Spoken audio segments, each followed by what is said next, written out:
მოგესალმებით. დღეს მინდა ჩემთან ერთად გამოგზაუროთ ისეთ დღესასწაულში, რასაც რაჭული რთველი ჰქვია. სწორედ ამიტომ მე დღეს ვიმყოფები ზაქარია ჩიხრაძის ოჯახში, ამბროლაურში. ბატონი ზაქარია თვითონ გვაჩვენებს რთველის პროცესს, ასევე დაგვათვალიერებინებს თავის არაჩვეულებრივ მარანს და თქვენთან ერთად ვნახავთ, როგორ ფუსფუსებენ დიასახლისები რთველის სამზადისში და ასევე დაგპატიჟებთ რაჭულ მოლხენაზე.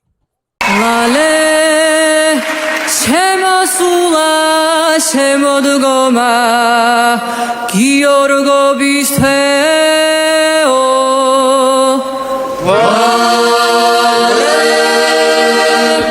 შემოსულა შემოდგომა გიორგობის თეო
როგორია რაჭული რთველი ზაქრობიძია?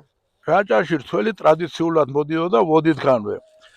რაჭაში ძირითადად გავრცელებული იყო ალექსანდრეული, მუჯურეთული, წულუკიძის თეთრა. წულუკიძის თეთრა, თეთრი წულუკიძის თეთრა, ხო. ის ორი, რითაც ხვანჭკარა მზადდება, ხო? არა, წულუკიძის თეთრად მზადდება თეთრი ღვინო და ალექსანდრეულიდან და მუჯურეთულიდან მზადდება ძირითადად ესე იგი ხვანჭკარა. კი ბატონო. პლუს უმატებდნენ 10% საფერეს. რომ თავისებურად ფერი მიეღოს ამ ღირსეულ ღვინოს ხვანჭკარას. ადრე როგორი იყო თქვენ ბავშვობაში? ადრე რთველი იყო ხალისის, სიკეთის,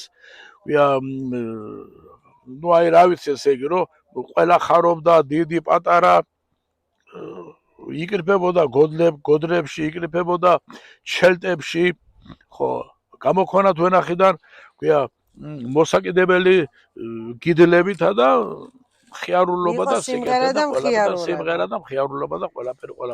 ადრე ალბათ უფრო მეზობლები ერთმანეთს ეხმარებოდნენ, მეზობელს რთველი ქონა, მეზობლის მეორე მეზობლისთვის სიკეთე იყო, მეორე მეზობლისთვის ხიარულობა იყო და მეორე მეზობლისთვის ნუ თავისებურად ესე იგი სიხარული და სიყვარული იყო და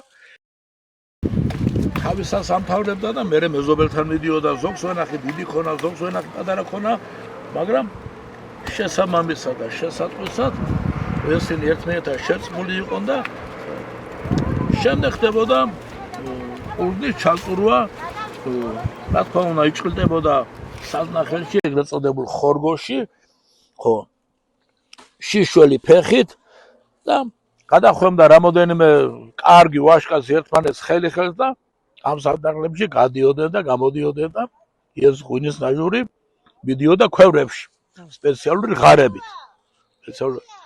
ამას აგონა ხო თან იყო სიმღერა და ლოცვა და თან იყო სიმღერა, თან იყო ლოცვა, ხო. ძველ ღვინოს ახვედრებდნენ გლეხები ახალ ღვინოსა და ამ ძველი ღვინით ელოსებდნენ და ლოცავდნენ ახალ ღვინის მოსავალს ხინითა და კარგი საქმეთა და კარგი ამით. ხო.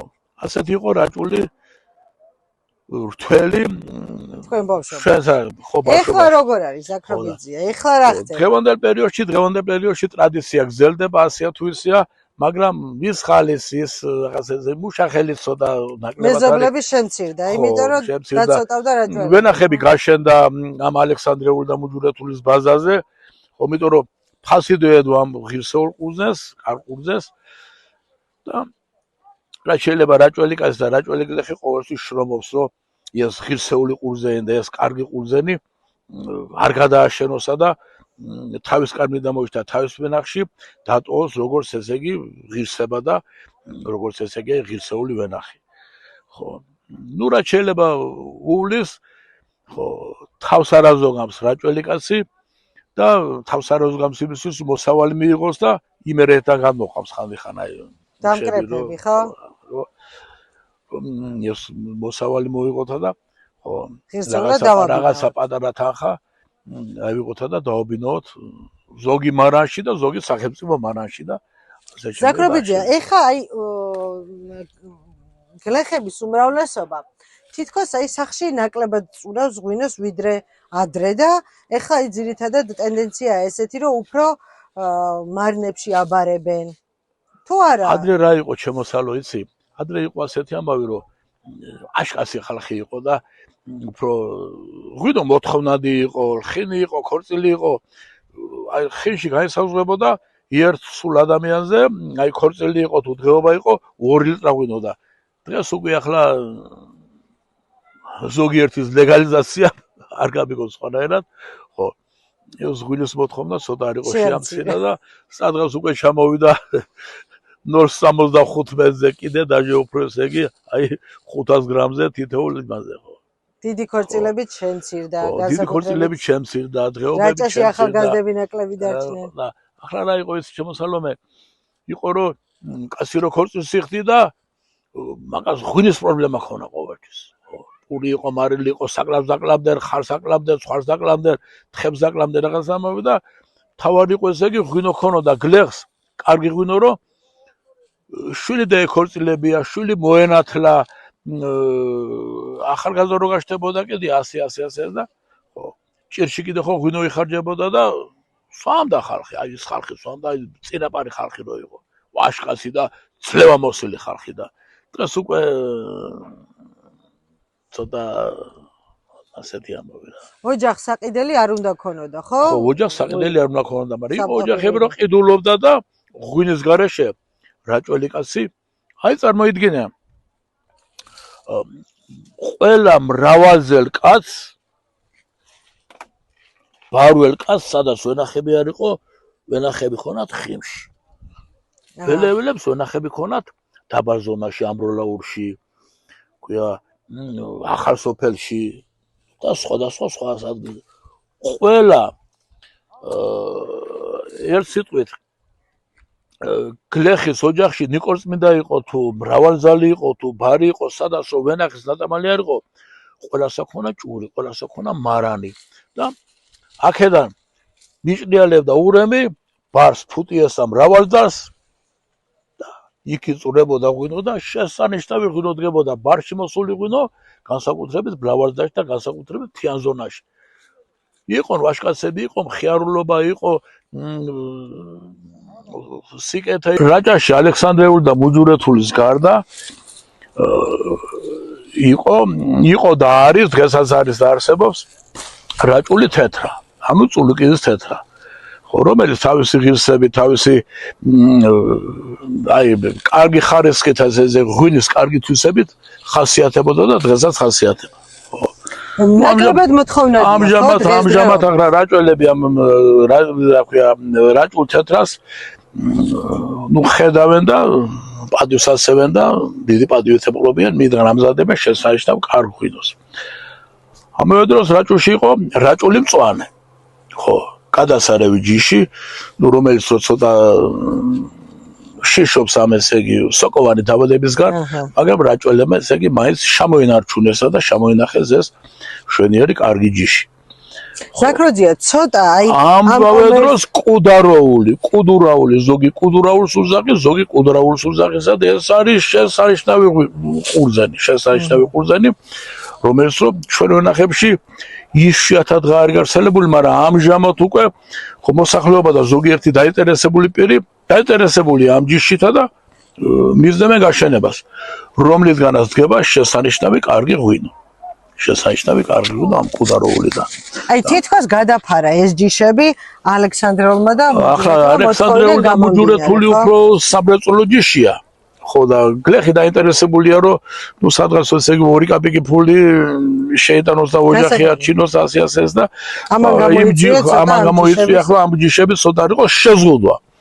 მაგრამ აი ზარიან დაინტერესებული გლეხები რომლებიც რომ ამ ყუდარაულსა და რაჭუნწვანეს ყურადღებას აქცევენ და პირიქით ძირითადად ხო. ზაგრაძია, ეხლა მოგვიყავით ხვანჭკარაზე. აი როგორ მზადდებოდა თუ შეიცვალა მე თქვენი ახალგაზრდობის მე ტექნოლოგია თავიდან ტრადიციულად როგორ მზადდებოდა და რა ღვინოა მოკლედ ეს ხვანჭკარა ასე ყველას ხვანჭკარა ესე იგი რაჭული უნიკალური ღვინოა ნახევრად ტკბილი ღვინო ხო რომელიც მზადდება ძირითადად ალექსანდრეულისგან და მუჯურეთულისგან ხო მარტო ალექსანდრეულისგან და მუჯურეთულისგან ხო კაპისტონსაც ურემდნენ ჩვენი ძველები ჩვენი წინაპრები და დგებოდა უნიკალური ღვინო ადრე იყო ასეთი მეთოდი რომ მე ვენახე რომ იყო და მე ვენახე რომ ყიფიანი და სხვები მეღვინეები ხო ჩელზე ახმოვდნენ ამ კურსს და მართალია ესე იგი ღვინო ცოტა გამოდიოდა მაგრამ ეს ღვინო იყო უნიკალური და ეს ღვინო იყო ღირსეული შაქრები ხერად ვერა აი ახმოვდნენ რას ნიშნავს აშრობდნენ რომ აი შაქრიანობა მიიღო მომატებოდა შაქრიანობა მომატებოდა და სხვადასხვა ურემდნენ ცოტავდნენ შავ კაბისტონს. შავი კაბისტონი არის ასეთი ჯიში. ხო. ნუ ღვინო დგებოდა ლალისფერი მოშავო ღვინო დგებოდა. მუქი წითელი თქო უნდა, მუქი წითელი ღვინო დგებოდა და იყო უნიკალური კარგი ხარისხის. ახლა შემდეგ ამ ღვინის გაბევრებისთვის და ესე იგი აი ღირსებისთვის კომუნისტებმა დაამატეს საფერავი. კახური საფერავი, რომელიც მოდიოდა რაჭაში და კახური საფერავი რაჭაში მოდის სხვა შორის უნიკალურათა და კარგად მოდის. ღვინო გამოდიოდა გადასარევი, ღირსეული და იყო ესე იგი მუქი წითელი. ანუ უფრო გაამუქა ამ საფერმა და სხვა შორის ამ საფერმა გაამუქა და ღირსებას მისაღვინოს. თავისი არომატი, თავისი ბუკეტი, იმიტომ რომ საფერავი ისეთი ჯიშია, რომ თავისი არომატი აქვს, თავისი ბუკეტი აქვს, თავისი ღირსება აქვს და ну თავისი ესე იგი რაღაცები ესე იგი აი ღირსეული უნიკალური ანუ შეითვისა მაინც ეს ტრადიცია არ დაგვიკარგავს ხო? ხო. ახლა რა იყო აი იმ დროს ხო მიღებული იყო საფერავის 10-15% დამატება. ამ ალექსანდრეულსა და მუჯურეთულსა და ამზადებდნენ კომუნისტები ღირსეულ კარგ ხვანჭკარას. კარგი ღირსების ხვანჭკარას. ახლა შემდეგ როცა რომ ახალი ტექნოლოგიები შემოვიდა, ესე იგი თანამედროვე მეღვინება გადაწყვიტეს რომ მარტო ალექსანდრეულს და მუჯურეთს და გარდა კაპისტონისა, გარდა საფერავისა დაემზადებიათ მარტო ალექსანდრეულისგან და მუჯურეთს. ანუ ტრადიციულ იმას დაუბრუნდნენ. ტრადიციულ იმას დაუბრუნდნენ, ნამდვილად ტრადიციულ იმას დაუბრუნდნენ. საფერავი ამოაგდეს, ეს შავი კაპისტონი ამოაგდეს, იმიტომ რომ შავი კაპისტონი ახლა იმდენის აღარ მოდის, რომ ну სარეალიზაციო ასეთი და ხოლო დღევანდელ პერიოდში მიიღეს შესანიშნავი კარგი ღვინო.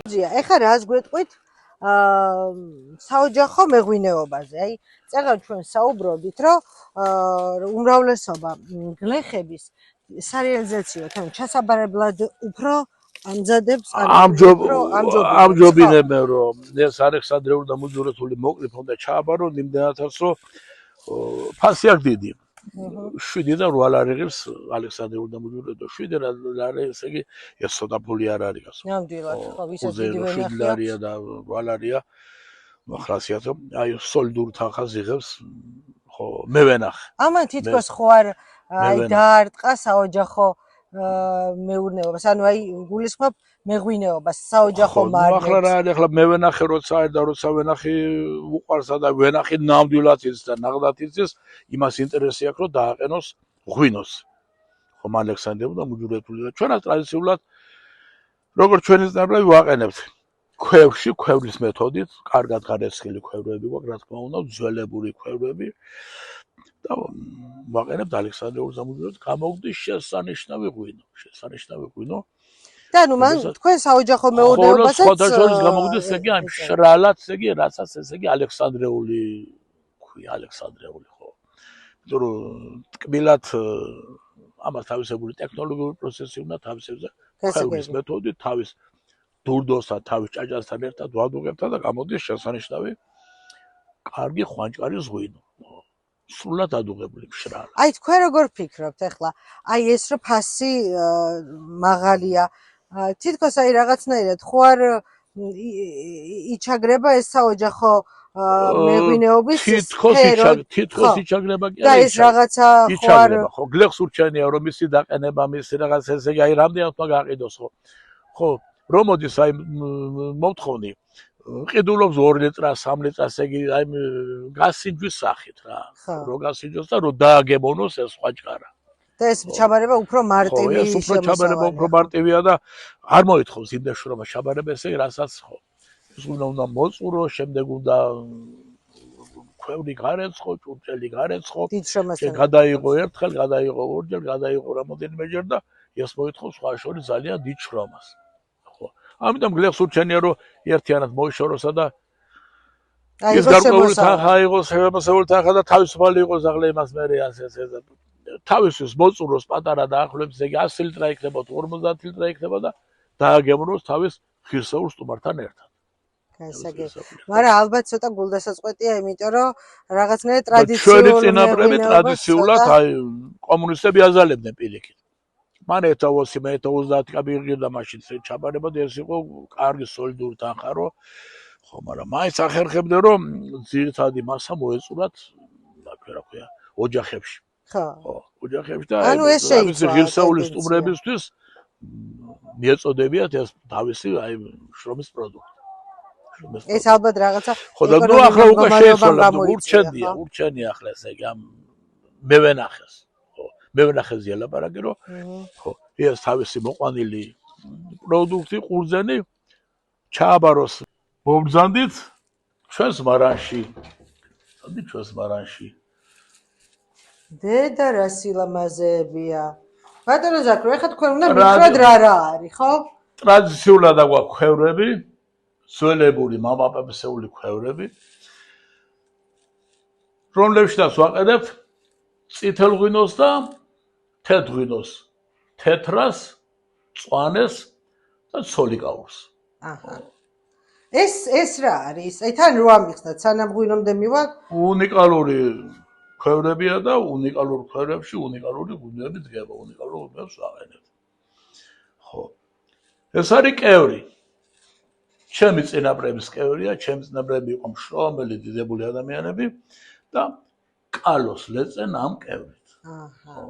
ხორბლის მოსავალს მოიწევდა. ანუ ხორბალი მოდიოდა რაჭაში. მოდიოდა რაჭაში, მოდიოდა ხორბლით იჭერდა თავს ერთად. ხორბალი იყო, სიმინდი იყო, ლობი იყო და შემდეგ და შეაბამბე ხარებს გაშლიდნენ კალოზე ამ ხორბალს, ხორბლის მოსავალს, გადაურბედნენ ამ კევრით რამოდენიმეჯერ, ბევრჯერ სხვათა შორის მერი ანირებდნენ და მიდიოდა მთელი პროცედურები და გამოდიოდა სუფთა ხორბალი, მერე შემდეგ იმას დია თავისებური სეგის პროცედურა და ქვამდნენ წყლის სისქულებზე და ირჩენდნენ თავს. ზაქროძე, თქვენ მოესწარეთ ამასო, თქვენ მოხდებოდა? არა, უბრალოდ და შეინახეთ ეს ნაწილობრივ მე მახსოვს, ნაწილობრივ პატარა ბავშვი ვიყავი და მერე უკვე ჩაანაცვლა უკვე ინდუსტრია, ხო? უკვე მექანიზაციამ ჩაანაცვლა და გლეხებს უკვე აღარ დაჭირდათ ეს კევრი. აი ესენიც რომ მითხრათ რა არის? აი ეს რა არის მაგალითად? აი ეს არის სარცხი, ჭურის სარეცხი საშუალება.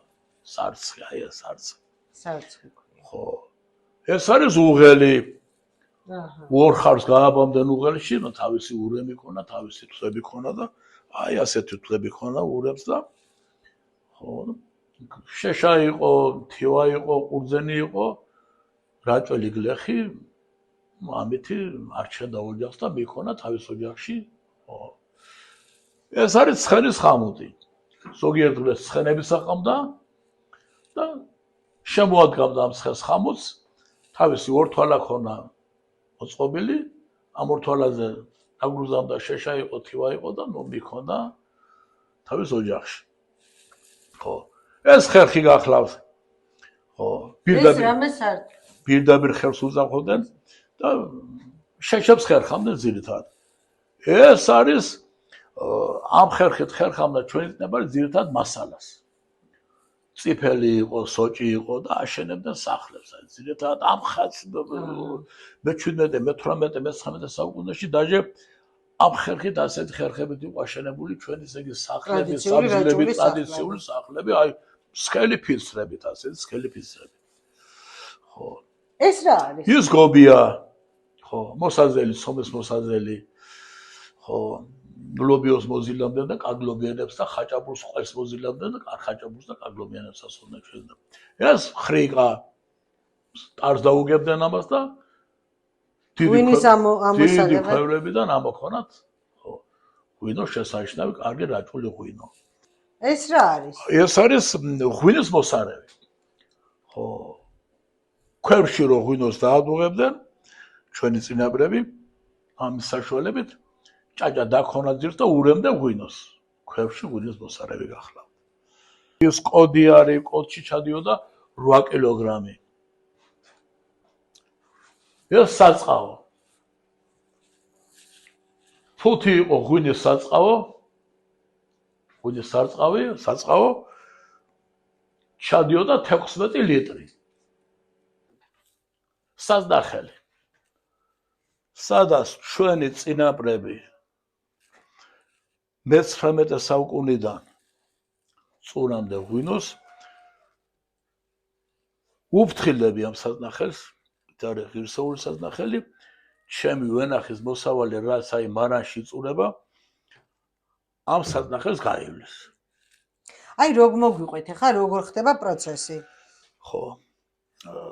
ამაში ამ იყრება საზნახელზე დგება საწური მანქანა, თანამედროვე საწური მანქანა, ადრე ჩვენი წინაპრებებს დაგდისავდნენ და ჩაყრიდნენ ყურძენს და აი როგორც გითხარით, რამოდენიმე 2-3 ვაშკაცი ფეხით ჭყლედნენ, მერე ამას აქვია დურდოს მიწემდნენ უკან, მერე კიდე დაჭყლედნენ და საშუბურიდან გამოუშვებდნენ და ჩადიოდა ჭურებში. დღეს თანამედროვე მეთოდით, ხო, თანამედროვე საჭყლადი მანქანებით ჭყლიდავთ, ეს შესანიშნავი ჭურჭელია ღვინის დასამუშავებლად, ღვინის დასამუშავებლად. და აქ დაგმანილი გვაქვს ღვინის გაზამუშავებელი მანქანა დგას 8 წელს ღვინის ეგ წვენი შემდეგ ნასოეს სახით გადაგვაქვს ჭურებში.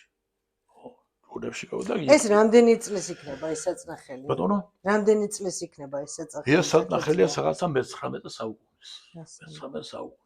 და რა ხისგან არის ახლა ეს კოალიცია? ცაცხვისგან. ცაცხვის საზნახელია. ცაცხვის საზნახელია და სადღაც იგი ტევადობა ტონა.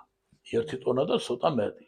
ნუ ტრადიციულად რაჭველები ხის საწნახელში წურავდნენ. ძალიან უული სხვა შორის რომ ვიხმართ ამ საწნახელს, დაიწურება ყურძენი, დაიწურება გამოვა ღვინო, შემდეგ კარგად გავრეცხამთ, კარგად გავამშრალებთ და გავანიერებთ და დღემდე მოდის ჩვენ მარანში როგორც იგი ერთადერთი ღირსეული ჭურჭელი. ხო.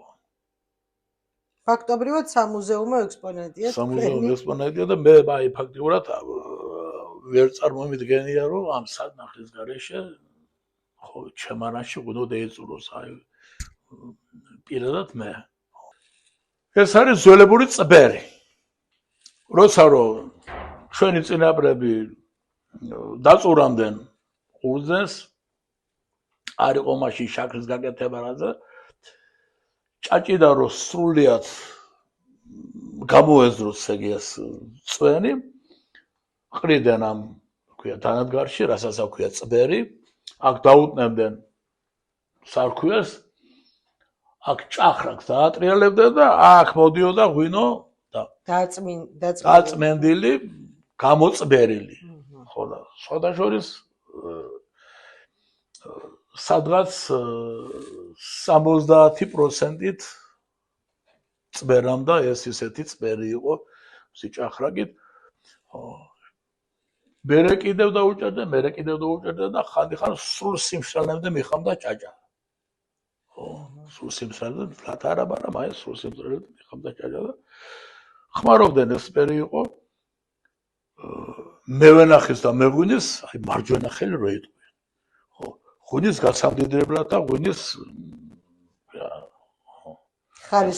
ხო, არ ხარისხი არა. ღვინის გასამდელებს რომ მეტი ღვინო მოეპებედათ ყურძნისგან, მეტი გამოეწმენათ, რომ გასაგებია. წვენი რო წერტნიათ ყურძნისთვის, ხო. ნუ დანარჩენი ჭაჭარას იყო, ხმარობდნენ პირველ საჭმემდენ ორი ხათამი საქონელი და ასე შემდეგ. ხმარობდნენ იმასაც კი ხმარობდნენ.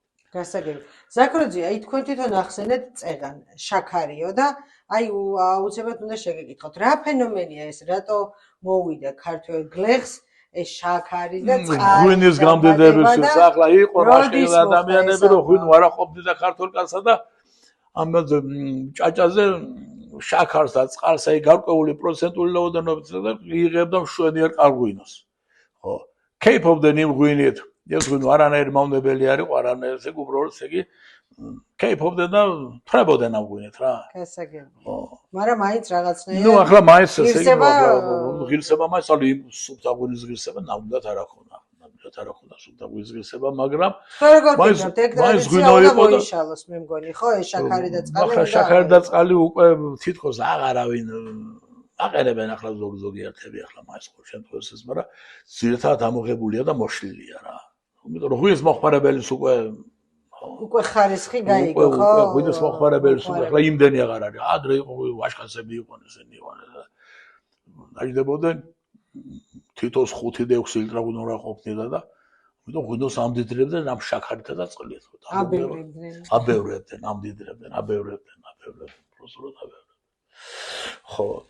აი ეს არის ჩვენი წინაპრების კოდი. კოდი არ ხო ეს იყო მარცვლეული საწყავი. მარცვლეული საწყავი ჩაყრდნენ ხორბალი იყო, სიმინდი იყო ესე და ერთი კოდის სიმინდი დაუშვათ ღირდა ამდენი. ანუ ამით ერთი კოდი ხორბალი, ერთი კოდი ლობიო დაუშვათ ღირდა ამდენი და აი ეს ახლა მე ახლა როგორც ასეთი ტრადიციულად სამუზეუმად რამდენი კილო ჩადის ერთ კოდში, ხო არ გახსოვს? ერთ კოდში ჩადის 32 კილო. 32 კილო. ხო.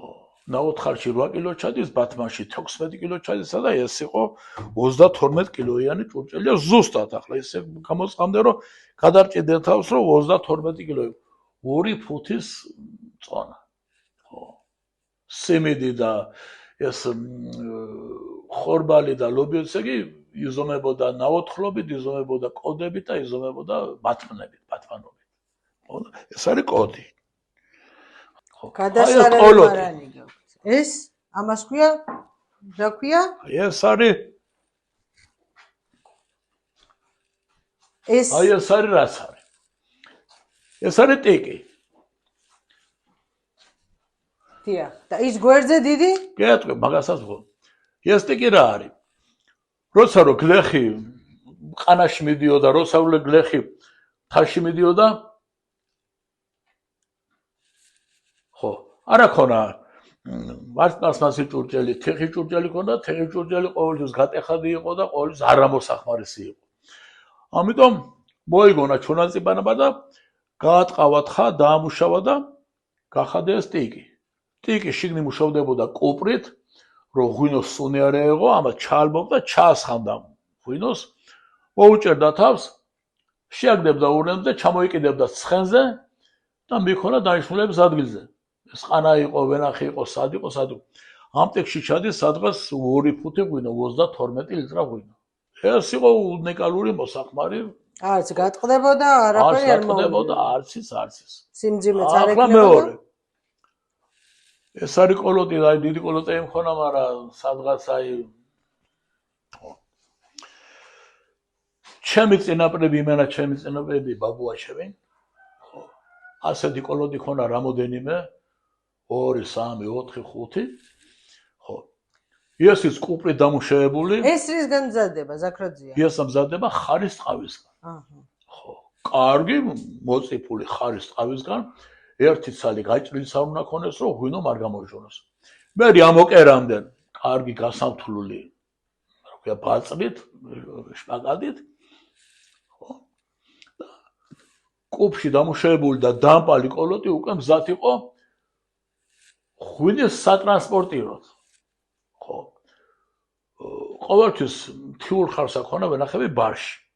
ბარში რომ მოწურამდე ღვინოს თავისი საწნახლები ქონა, თავისი მარნები ქონა რაღაცა, იქ ხარ დატოვებდნენ, იმიტომ რომ სახლების ზემოთ აქონათა და ამ კოლოტებს შემოაბზანებდნენ ურნებზე და ხარებზე და მიაქანებდნენ ზემოთ. მაღამდიან სოფლებში.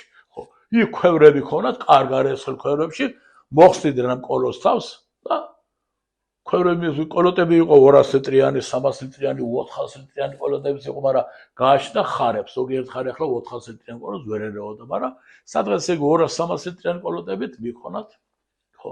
დაუშვათ ამბროლაურიდან, ველევში დაუშვათ, ბარიდან, ფუტიეში და მრავალ ზარდში და ამ შემდგა და ნახევრად დადუღებული ამ საწნახლის ღვინო ქვევრებში დგებოდა უნიკალური ამ თიან პირობებში და იყო მერე ქორწილები, იყო ხინები, მრავალწლელები და ველები მთიული ხალხი ღვინოს მოიხმარდნენ ისე რომ უარდათ ღვინო და ქეიფობა და იქ სპორიც იყო, მაგრამ იქ ძმობა იყო, სიყვარული იყო, სითბო იყო და ყველაფერი ეს გამოიხატებოდა.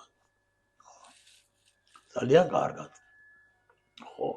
ეს არის სადღაც 200 ლიტრიანი ეს კოლოტი. დიდ კოლოტებს რუმბებს ეძახდნენ. რუმბები აი კარგი რუმბებიო. გამოთქმა. ის უფრო პატარა ხობოსულებს, იმიტომ რომ თუ კარგი ხარები ხამდათ ამ 200 ლიტრიან კოლოს, აი ამ პატარა კოლოს წამოუდგებდნენ და 300 ლიტრა მიდიოდა მშვენივრად ღირინით კარგი ხარები. რაჭაში ყველა მე ვენახე, რომელსაც ვენახე უყვარს, წითელ ღვინოს ალექსანდრეულს და ბუჯურეთულს ვაყენებთ ქვევრებში. რასაც აქვს დიდი ღირსება, დიდი მოწონება და უმასპინძლებით ჩვენს მეგობრებს და ჩვენს სტუმრებს. შინაურს და გარეულს. ამ ღვინოს თავისი დაყენების ტექნოლოგია აქვს. ესეც რომ მოგვიყვეთ, აი როგორ ყენდება ტრადიციული ხვანჭკარა. ჩვეულებრივად ხორგოში საწნახელში იწურება, საწური მაშინით და თავისი ჭაჭი, თავისი დურდოთი კარგად გარეცხელ ქვევრში ვათავსებთ. ახლა ეს სადღაც არის 40 ფუთიანი, 40 გამომრავლოთ 16-ზე, ამდენია და დაახლოებით რომ დადუღდება სადღაც 2 კვირის 20 დღის მერე გადავიღებთ დურდოს გარეშე კარგ სუფთა ჭურჭელში. აი ნახოთ შევხედოთ.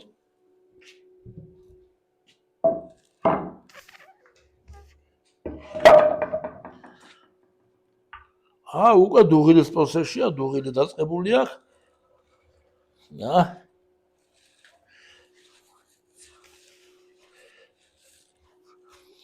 ეს არის მარტო ალექსანდრეული და მუჯურეთული. წითელი ყურძნის ჯიშებისგან დამზადებული ღვინო. ბატონ ზაკო, რამდენჯერ ჭირდება ამას გადაღება? გადაღება რაც უფრო ხშირად გედეღია და რაც უფრო გედეღია, მით უფრო ღირსებას ინარჩუნებს და სისუფთეს ინარჩუნებს.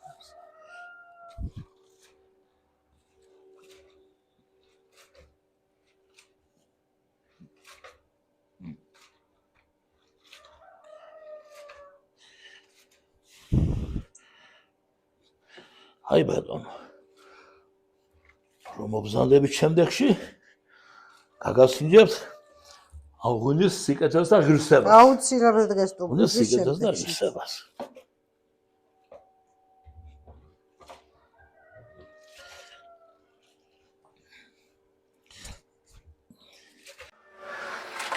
ეს შემისაგმას მოვილია.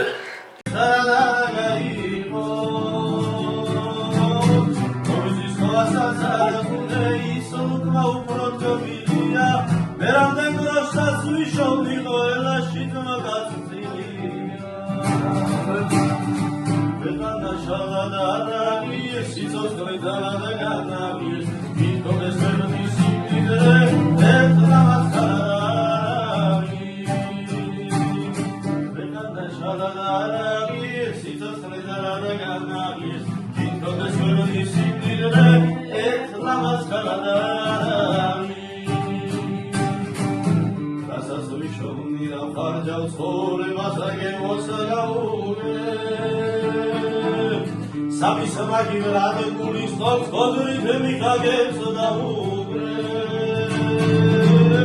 Žero magrove vrad minda kadra malco prostor pijadi Kijov stejuši gadi od store maoherdiadi Vedam nešala danavi, sito skrezana de ganami Iko de žerni simdidre, ertala maskala